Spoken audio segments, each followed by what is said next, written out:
ಸಿಂಹರಾಶಿ ಸಾಲದ ವಿಚಾರ ನಿಮ್ಮಿಂದ ದೂರ ಇರಲಿ. ಸಾಲಕ್ಕೂ ನಿಮಗೂ ಈ ದಿವಸ ಆಗಬರೋಲ್ಲ. ಒಂದು ವೇಳೆ ಸಾಲದ ವಿಚಾರಕ್ಕೆ ನೀವೇನಾದರೂ ತೊಡಗಿಸ್ಕೊಂಡ್ರಿ, ದೊಡ್ಡ ಪ್ರಮಾಣದ ಅಪಾರ ಪ್ರಮಾಣದ ನಷ್ಟವನ್ನ ಕಷ್ಟವನ್ನ ಹೊಂದ್ತೀರಿ ಅಂತ ಅರ್ಥ. ಹಣದ ವಿಚಾರದಲ್ಲಿ ಯಾರಿಗೂ ಭರವಸೆಯನ್ನು ನೀಡಬೇಡಿ. ನಿಮಗೆ ಹೇಳಿದಂತಹ ಸಮಯಕ್ಕೆ ಹಣದ ವ್ಯವಸ್ಥೆಯನ್ನು ಮಾಡೋದಕ್ಕೆ ಈ ದಿವಸ ಆಗೋದಿಲ್ಲ. ಹಾಗಾಗಿ ಮಾತು ಕೊಟ್ಟು ಕದಿಯುವಂಥದ್ದು ಬೇಡ, ವಚನ ಭ್ರಷ್ಟರಾಗುವಂಥದ್ದು ಬೇಡ ಅಂತ ಹೇಳಿ ತಿಳಿಬೇಕು.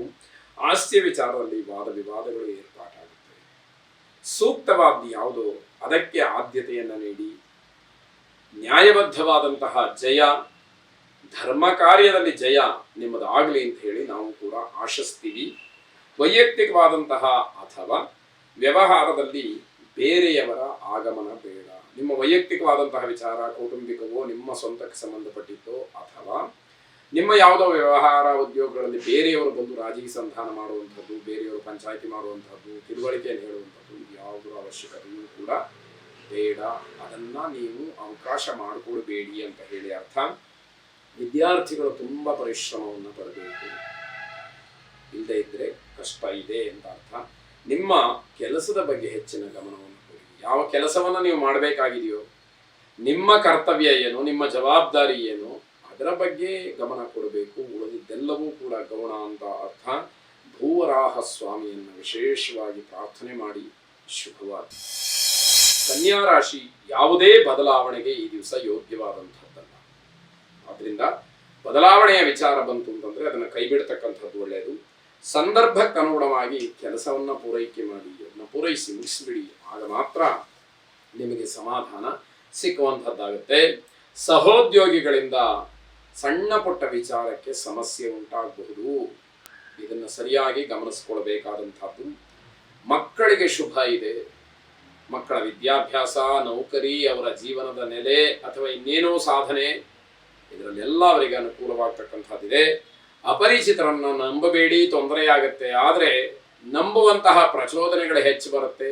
ನಂಬಬೇಡಿ ಅಂತ ಹೇಳಿದ್ದಕ್ಕಿಂತ ಅವರ ಜೊತೆಯಲ್ಲಿ ವ್ಯವಹರಿಸಿ ಅಂತ ಹೇಳುವಂಥದ್ದೇ ನಿಮಗೆ ಮುಖ್ಯವಾಗಿ ತೊಂದರೆಯನ್ನು ಅನುಭವಿಸ್ತೀರಿ. ತೊಂದರೆ ಆದ ಮೇಲೆ ನಿಮಗೆ ಏನು ಅನ್ನೋದು ಗೊತ್ತಾಗುವಂಥದ್ದು. ಮಾತಿನಿಂದ ಸಿಗಹಾಕೊಳ್ತೀರಿ, ಜಾಗ್ರತೆ ಇರಲಿ. ಯಾವುದೇ ಕಾರಣಕ್ಕೂ ಯಾರ ಜೊತೆಯಲ್ಲೂ ಕೂಡ ಮಾತಿನಿಂದ ಸಿಗಹಾಕೊಳ್ತಕ್ಕಂಥದ್ದು ಬೇಡ.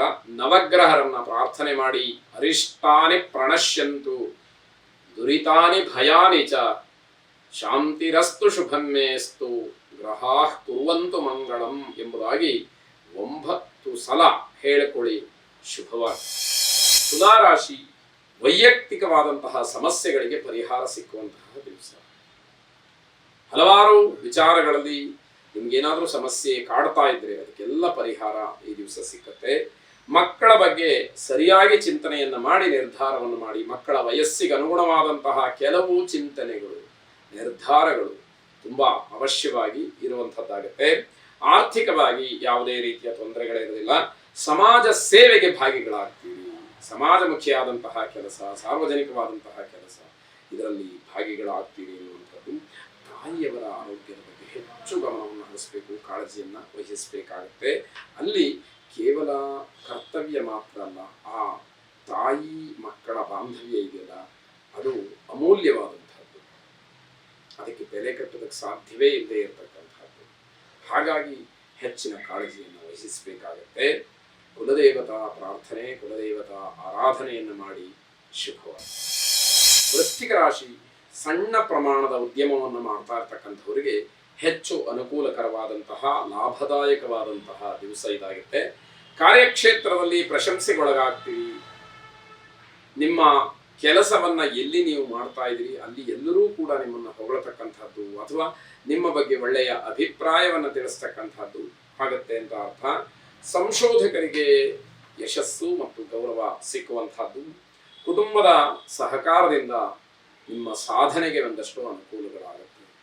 ವ್ಯಾವಹಾರಿಕವಾದಂಥದ್ದು, ಆಧ್ಯಾತ್ಮಿಕವಾದಂಥದ್ದು, ಯಾವುದೇ ಕ್ಷೇತ್ರದಲ್ಲಿ ಸಾಧನೆ ಇರಲಿ, ಅದಕ್ಕೆ ಪೂರಕವಾದಂತಹ ವಾತಾವರಣವನ್ನು ಮನೆಯವರು, ಆತ್ಮೀಯರಾದಂಥವರು, ಹತ್ತಿರದ ಬಂಧುಗಳು ಅದನ್ನು ವ್ಯವಸ್ಥೆ ಮಾಡಿಕೊಡ್ತಾರೆ ಅಂತ ಅರ್ಥ.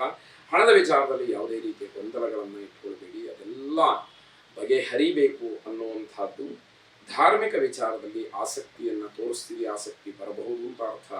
ಗಣಪತಿಯನ್ನು ವಿಶೇಷವಾಗಿ ಪ್ರಾರ್ಥನೆ ಮಾಡಿ, ವಿನಾಯಕ ನಮಸ್ತುಭ್ಯಂ ಸತತಂ ಮೋದಕ ಪ್ರಿಯ ನಿರ್ವಿಘ್ನಂ ಕುರು ಮೇ ದೇವ ಸರ್ವ ಕಾರ್ಯೇಷು ಸರ್ವದಾ ಎಂಬುದಾಗಿ 21 ಸಲ ಹೇಳಿಕೊಳ್ಳಿ. ಗಣಪತಿಯ ಅನುಗ್ರಹದಿಂದ ನಿಮ್ಮೆಲ್ಲ ಕೆಲಸಗಳು ನಿರ್ವಿಘ್ನವಾಗಿ ನಡೆಯಲಿ. ಶುಭವಾಗಿ.